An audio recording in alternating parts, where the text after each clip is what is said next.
Aujourd'hui, je suis en colère, mais avant de pousser ma gueulante, je vais me présenter. Je suis Valérie Torres, coach activité physique adaptée aux pathologies et aux maladies chroniques depuis 27 ans. Je suis aussi thérapeute de la fibromyalgie. Alors, mon ras-le-bol, il est là. J'en ai marre d'entendre les femmes fibromyalgiques, les personnes qui souffrent de fibromyalgie, me dire ou écrire sur les réseaux sociaux. Le médecin m'a dit que je dois m'habituer, que je dois vivre avec mes douleurs, que je dois vivre avec ma fatigue, qu'il n'y a rien à faire, que c'est une fatalité, qu'il n'y a pas de traitement, que je dois me résigner à vivre toute ma vie comme ça, avec ces souffrances, ces douleurs, cette fatigue. Non, non, je suis désolée. C'est pas vrai. Je ne comprends pas pourquoi les médecins ne parlent pas des interventions non médicamenteuses, des stratégies différentes, alternatives, des stratégies naturelles. Il y a plein de choses à faire, à mettre en place. Bien entendu, c'est pas intéressant pour l'industrie pharmaceutique parce qu'on ne vous vend pas une pilule. C'est pas ça. Il y a des choses à faire, il y a des choses à mettre en place, que ce soit au niveau de l'activité physique douce, adaptée, de la nutrition. Il y a eu des études scientifiques qui ont prouvé ça. On est quand même maintenant en 2026 bientôt. Et depuis 2017, je peux vous dire que j'ai des études à la clé qui montrent que les activités physiques adaptées douces, comme le tai chi, le qigong, comme la gym très douce, peuvent améliorer la qualité de vie des patients, c'est-à-dire avoir moins de douleur, sentir plus d'énergie et une meilleure gestuelle dans leurs mouvements à la maison. Et ça, c'est important, avoir une meilleure qualité de vie, ça n'a pas de prix.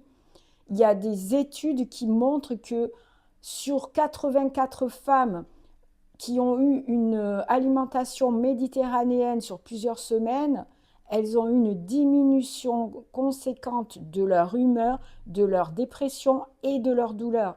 Il y a d'autres études en 2022 à Albuquerque, aux États-Unis, en 2024 sur rhumatologique, une méta-analyse dans la revue scientifique Biomed Research International en 2017 a démontré que l'activité physique adaptée réduit considérablement la douleur, améliore le bien-être global et diminue considérablement les symptômes de la dépression chez les personnes fibromyalgiques.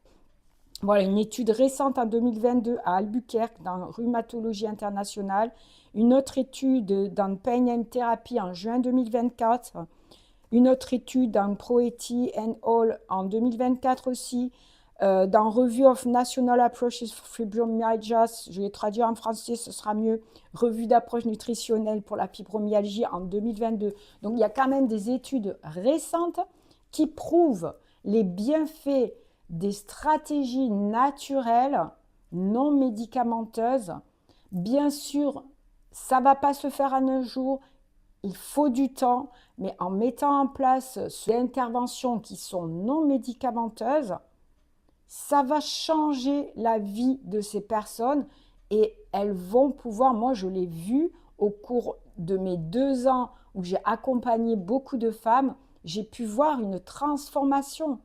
Ces femmes maintenant, elles sourient, rien que de voir qu'elles peuvent faire les tâches ménagères sans souffrir, parce que la souffrance au quotidien, c'est pas la vie. Ce que les personnes qui ne sont pas malades peuvent faire avec facilité, pour les personnes fibromyalgiques, c'est un véritable enfer. Et on ne va pas dire à cette personne, eh ben c'est comme ça, madame, je suis désolée, il n'y a pas de traitement. Bon, ben voilà, il faut vous résigner à continuer votre vie comme ça, une vie de souffrance. Vous vous levez avec mal partout et vous aurez mal partout toute la journée, où vous êtes épuisé, vous avez des difficultés à vous concentrer, des troubles cognitifs, et j'en passe, des difficultés pour digérer, etc. Il y a eu des études qui ont prouvé que manger des choses qui sont inflammatoires, pro-inflammatoires, aggravent les symptômes. Mais ça, personne ne veut en parler.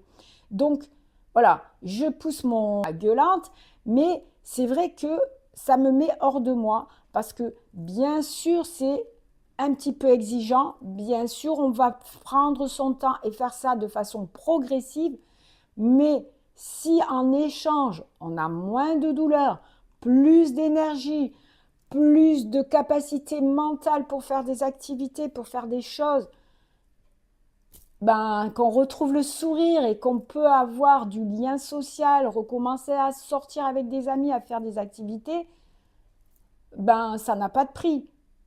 Donc pourquoi ne pas proposer ça aux personnes malades? Dans toutes les maladies, on peut proposer des choses, on peut proposer des alternatives aux médicaments qui vont améliorer, diminuer les symptômes et améliorer la qualité de vie quotidienne. Donc, je vous le dis, n'écoutez pas les médecins, ne croyez pas que c'est une fatalité et que vous allez souffrir comme ça toute votre vie. Il n'y a pas de raison. On peut aller mieux. Le but, c'est ça, c'est d'aller mieux. Il y a des choses à faire. Il faut agir sur plusieurs piliers.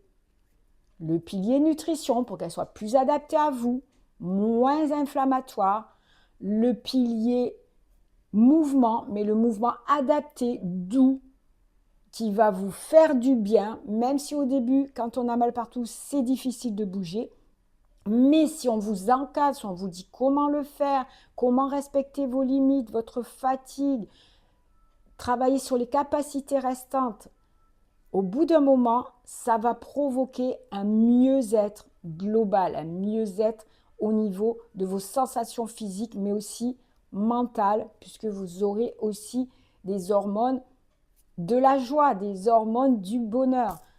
Ensuite, on va travailler aussi bien sûr sur la gestion du stress, sur l'émotionnel. C'est important aussi de libérer les émotions qui sont ancrées dans les cellules et qui ont au fil du temps développé cette maladie.